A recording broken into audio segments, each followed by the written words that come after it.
안녕하세요. 주식경제의 유토피아, 주토피아에 오신 것을 환영합니다.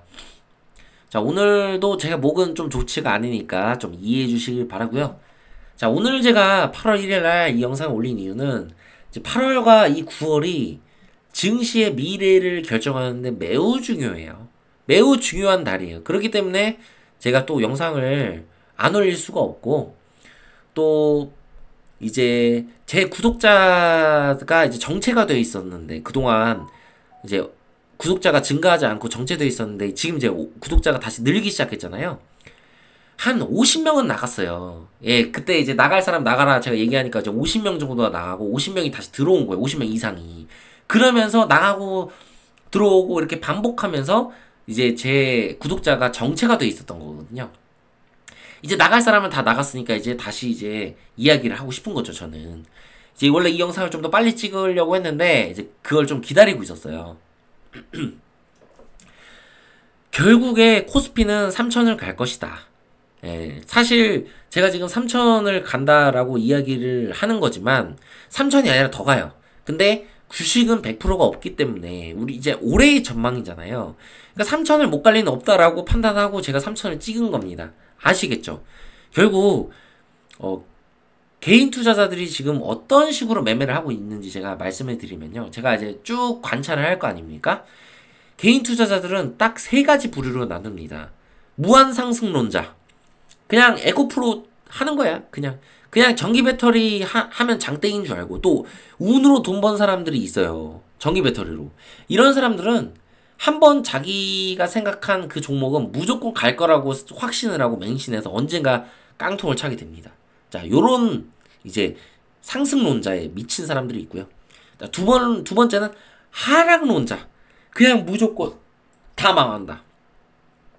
일단 대공황 온다. 다 필요 없고. 그래서 인버스 무조건 박는 거예요. 그 올라가면 인버스 물타기. 계속. 요 두 가지 부류로 지금 나누어요. 그리고 나머지 한 부류는 어떤 거냐? 관망. 못하는 거야. 아, 이거 또 경제 안 좋다는데, 주식은 무슨 주식이냐? 하면서 관망하는 거예요. 아니면 이 관망하는 이유가 돈이 없어서. 왜냐면 부동산에 물려가지고, 응? 이자 내고 그러느라고 주식을 할 여력이 없는 거예요. 요렇게 세 가지 부류로 놔둡니다. 근데 이 세 가지 부류 중에 가장 위험한 부류가 상승론자와 하락론자예요. 이렇게 편협적으로 생각을 하게 되면요. 나중에 결국에 깡통을 찹니다. 주식은 항상 내가 실수할 수 있음을 인정하고 손절이라는 걸 해야 돼요. 그런 걸 하지 않고 맹목적으로 이렇게 어떤 종교처럼 믿고 그냥 뭐 주식은 묻어두면 된다. 망할 거니까 인버스만 하면 된다. 뭐 이런 식의 논리로 주식을 하시면 주식시장에서 퇴출 당할 거고 결국에 나중에 제 채널에 말씀드린 대로 우리나라의 큰 경제 위기나 대공황은 찾아오게 돼 있습니다. 그때가 돼서 결국에 여러분들 중에 살아남으실 분들은 많지 않을 가능성이 높아요. 왜냐면 내가 이제 속았다고 생각하고 반대로 상승론자 쪽으로 가 있거든.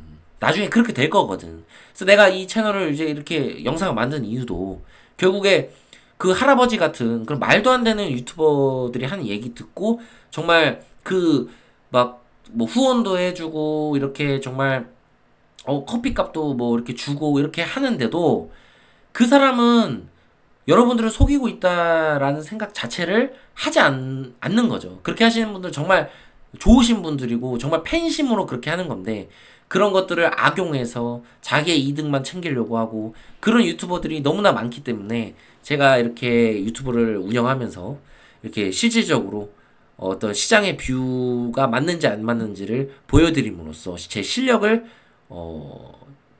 증명하면서 이렇게 유튜브를 하고 있는 겁니다. 그래서 저희 구독자분들은 충분히 제 실력에 대해서 그동안의 영상들을 보시면서 아셨을 거라 생각하고 앞으로도 당연히 제가 틀릴 날도 언젠가 오겠지만 크게 틀릴 날도 제가 맞을 확률이 높다는 거 구독자님들이 충분히 아실 거라고 생각합니다. 어차피 제가 채널을 계속 운영할 거고 구독자가 1000명이 넘어가면 제가 이제 스트리밍을 진행을 한번 할 겁니다. 그래서 여러분들이 제 채널 보시면서 앞으로 코스피 3000이 가는 그날까지 많은 종목들을 좋은 종목들을 매수하셔서 좋은 결과를 얻으셨으면 좋겠습니다. 자, 구독과 좋아요, 알림 설정 부탁드리고요. 지금부터 시작하도록 할게요. 자, 먼저 뉴스를 3개 정도가 보고 이제 갈 겁니다. 부동산 PF 적신호 커졌다. 금융권 대출 잔액 131조 원 돌파. 자, 처음부터 말씀드렸지만 한국의 부동산 PF는 문제가 심각한 편입니다. 한국과 제가 이제 환율 영상을 찍었을 때 한국과 중국은 같은 지금 처지에 놓여 있다고 말씀드렸잖아요. 부동산 문제가 이게 버블이 어쨌든 심각해요. 그래서 결국에는 이 버블이 언젠가는 꺼질 텐데요. 한국 같은 경우는 부동산 PF 문제로 돌발 악재가 터질 가능성이 충분히 있어요. 하지만 이게 어떨 때 위험할 때인지를 제가 말씀을 미리 이제 드릴게요. 만약에 중국이 먼저 부동산 문제가 크게 빵 터진 거예요. 뭐가? 그래가지고 중국 부동산이 다 무너진다 이런 이제 뉴스들이 나오고 중국이 증시가 막 꼬라박고 이런 상황이 벌어지잖아요. 그렇게 될 경우에 한국의 외국인이 자본이 이탈이 시작될 거예요. 자, 그렇게 터지는 부동산 PF는 굉장히 심각한 수준의 경제 위기를 한국에 몰아올 수 있습니다. 올 수 있어요. 자, 발음이 지금 좋지 않은 게 지금 목이 안 좋아서니까 이해해 주세요. 그래서 그런 문제가 터지거나 아니면 미국이 금리 인상을 급격하게 다시 해야 되는 그런 상황. 결국 스태그플레이션을 잡지 못하고 이제 미국이 금리 인상을 급격히 하는 그런 상황이 벌어졌을 때 한국에 문제가 생길 수 있다. 그 상황에서 일어나는 부동산 PF 문제는 한국의 퍼펙트 스톰을 몰아올 것이다. 이렇게 제가 말씀을 드리겠습니다. 그런 상황이 아닌 상황에서 부동산 PF 문제가 터질 수 있단 말이죠. 그거는 증시에 충격은 주겠지만 한국의 금융위기를 몰아오진 않을 것입니다. 이거를 제가 다시 한번 말씀드릴게요. 그래서 요거를 여러분들 이해하시고 부동산 PF를 바라보셔야 돼요. 아시겠죠? 요거는 제가 더 설명을 드릴 수 있지만 여기까지만 하고 넘어갈게요. 자, 그리고 흑해 고물협정 파기 이것도 마찬가지입니다. 흑해 고물협정 파기가 증시에 미치는 영향이 사실상 지금 현재로서는 없다라는 거를 7월에 이미 제가 말씀을 드렸죠. 제 눈으로 보고 제가 말씀을 드렸기 때문에 이 부분은 향후 증시에 큰 타격을 주기가 어렵습니다. 이게 타격을 주려면 결국에 CPI 지수가 다시 올라가는 흐름세를 보여야 되고요. 그리고 그 외에 다른 경제 지표들이 인플레이션을 다시 가리키는 그런 상황이 벌어졌을 때 증시에 큰 충격이 올 수 있습니다. 지금 현재 상황으로서는 8월에 CPI나 여러 가지 지수들, 물가 지수부터 시작해서 어떤 개인 소비 지출 이런 부분들 뭐 여러 가지 지표들이 있잖아요. 그 경제 지표는 크게 하락하진 않겠지만 상승하지도 않는 그런 정도로 발표가 될 가능성이 높아요. 현재 기준으로는 제가 추측할 때는 그 지표를 확인하고 나서 증시가 본격적으로 랠리를 시작할지 아니면 조정을 시작할지를 결정하게 될 겁니다. 그래서 8월은 매우 중요한 어떤 전환점이 될 거고요. 만약에 크게 이상이 없을 경우 증시는 오히려 폭등할 가능성이 굉장히 높습니다. 그래서 여러분들은 지금부터 매수를 준비를 하셔야 돼요. 그리고 제가 그동안 영상을 많이 찍었지만 제가 정말 말씀드린 그 섹터에서 다 수급이 몰리고 다른 섹터들은 사실 부진한 모습을 보였지만 결국 2차 전지가 조정을 받고 그쪽 섹터에 많은 수급이 몰리고 오늘도 뭐 예를 들어서 셀바스 헬스케어 상한가 가고 뭐 솔트룩스 뭐 셀바스 AI 이런 AI 관련주에 돈이 확 몰리는 이런 현상이 일어나지 않았습니까? 결국에 시장을 보는 눈이 있어야 여러분들이 수익을 낼 수 있는 겁니다. 아시겠죠? 자, 그리고 엔화 약세 환율 장중 1270원 중반대로 상승. 자, 이 뉴스를 보면 여러분들이 이렇게 생각할 수 있어요. 자, 환율이 1270원 이거 너무 높잖아. 아직도 우리나라 위험하잖아. 이렇게 생각하실 수 있잖아요. 자, 우리가 환율이 1200에서 1300 구간에서 계속 유지하고 있지 않았습니까? 제가 올 초에 말씀드렸지만 한국이 원하는 환율의 적정가는 지금 1300에서 1200원대 중반이다. 이렇게 생각하시면 돼요. 그 이유에 대해서도 제가 얼마 전에 설명을 드렸지만 지금 엔화가 환율이 높은 상황이고 중국도 환율이 높은 상황이죠. 이 상황에서 한국이 갑자기 환율을 아래로 찍어 눌러요. 그래서 1100원으로 만들었어요. 그거 가능해요. 지금 상황에서는. 근데 그럴 경우에 무슨 일이 벌어질까요? 수입 물가는 내려가겠지만 결국에 우리가 수출을 해서 먹고 사는 수출 주도형 국가인데 수출 경쟁력을 잃게 되겠죠? 환율이 너무 낮아서 물건을 싸게 팔 수가 없으니까. 그러니까 우리는 어느 정도 다른 국가와 그 키높이를 맞출 필요가 있는 거예요. 왜냐면 수출 경쟁력을 높여야 되니까. 우리 기술력 좋잖아요. 근데 기술력이 좋은데 물가가 너무 비싸버리면 지금 이 경제 침체 국면에서 팔리겠어요, 물품이? 전 세계적인 경제 침체인데? 그러니까 우리는 환율을 고환율로 유지할 수밖에 없는 겁니다. 그래서 이 지금 환율의 1200 중반에서 1300 구간은 한국은행 이창용 총재가 어떤 원하는 그런 시나리오로 흐르고 있다라는 걸 여러분들이 알고 계셔야 돼요. 그러니까 이것은 위기인 상황이 아닌 겁니다. 하지만 나중에 추후에 한국에 위기가 올 수 있는 가능성을 배제하면 안 되겠죠. 어쨌든 지금 당분간은 아무 문제가 없을 거라고 다시 한번 말씀드리겠습니다. 자, 그리고 이제 차트를 보도록 하겠습니다. 자, 코스피 제가 3천 갈 거라고 말씀드렸는데요. 자, 올해 안에 3천을 갈 수밖에 없는 이유에 대해서 나중에 이 차트를 한번 뜯어서 제가 좀 디테일하게 분석하는 영상을 만들게요. 저는 이제 처음부터 코스피 코스닥이 버블이라고 얘기한 적은 없었어요. 버블이라고. 왜?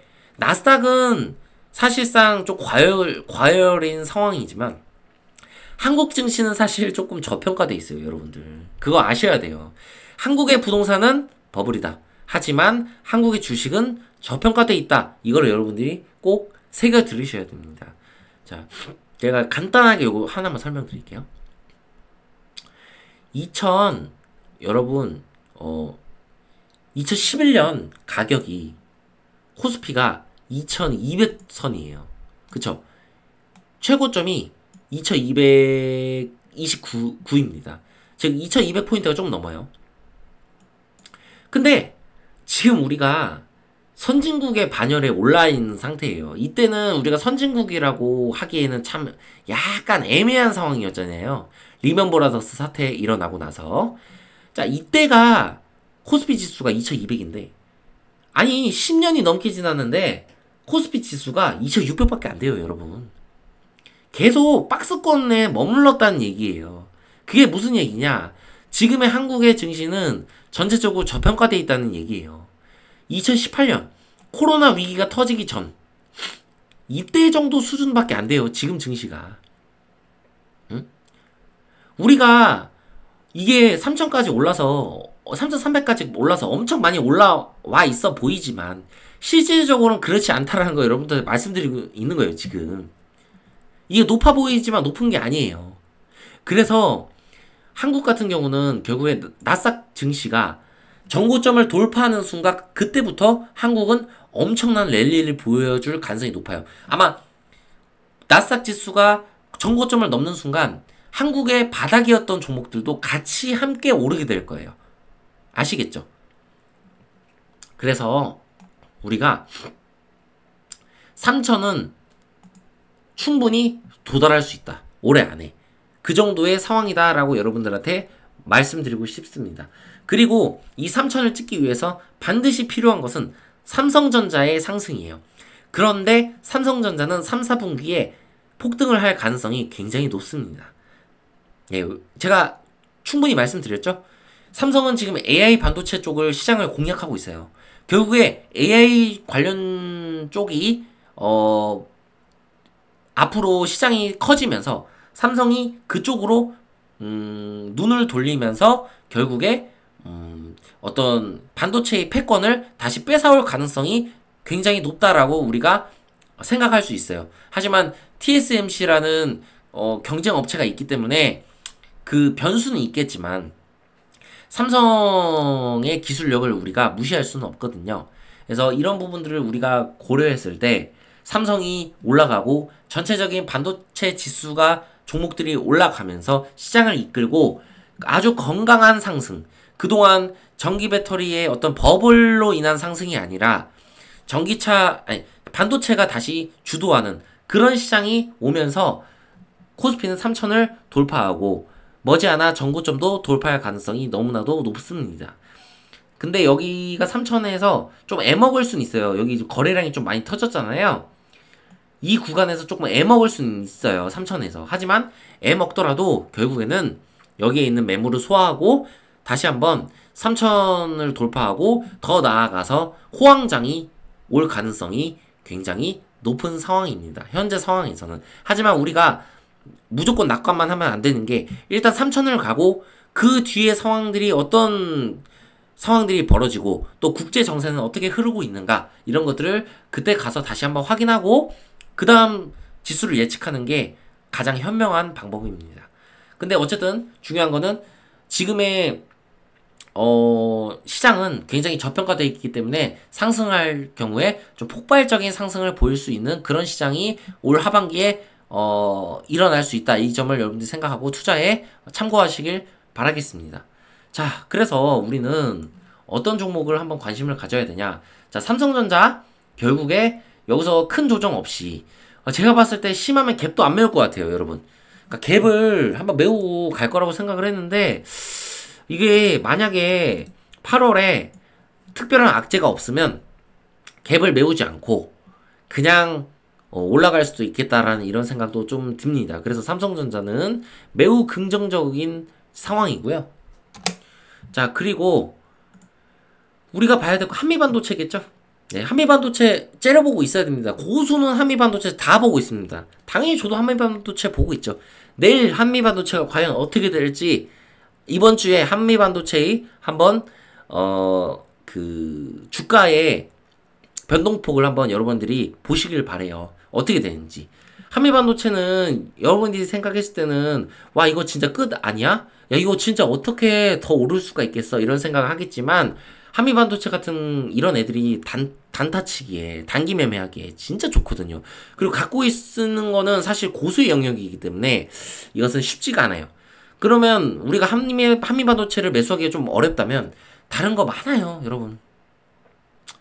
많으니까 한번 잘 탐색해 보시고 매수하시면 아마 좋은 결과가 있을 거라고 저는 생각합니다. 자, 현재 개인이 무슨 짓을 하고 있는지 우리가 한번 살펴볼게요. 개인 투자자가 무슨 짓을 하고 있을까? 잠깐만요.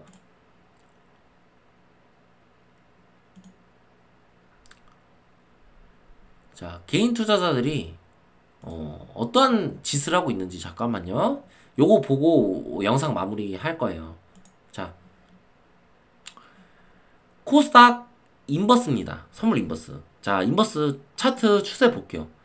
추세가 역배열에 지금 모든 장기 이평선까지 다 하락을 그리고 있어요. 이런데도 우리 개인 투자자들은 좋다고 여기다 가고 인버스 쳐갖고 있습니다. 자, 이 보여드릴게요. 이게 여러분들의 현실인 겁니다. 아시겠죠? 제가 말씀드린 게 개인 인버스 보세요. 그냥 주구장창 인버스만 사는 거예요. 개인은. 제가 보여드릴게.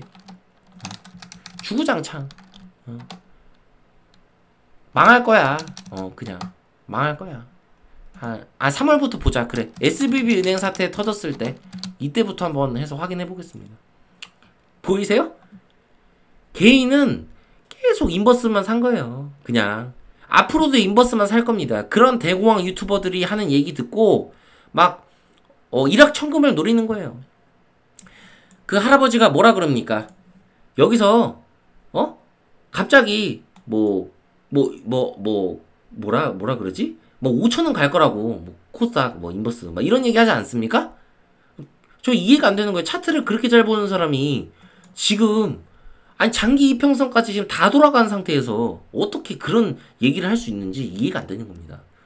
여러분들이 알고 있는 것들이 진실이 아닐 수 있음을 이 영상을 통해 다시 한번 확인해 보시는 계기가 됐으면 좋겠습니다. 구독과 좋아요, 알림 설정 부탁드리고요. 주식경제의 유토피아, 주토피아였습니다. 감사합니다.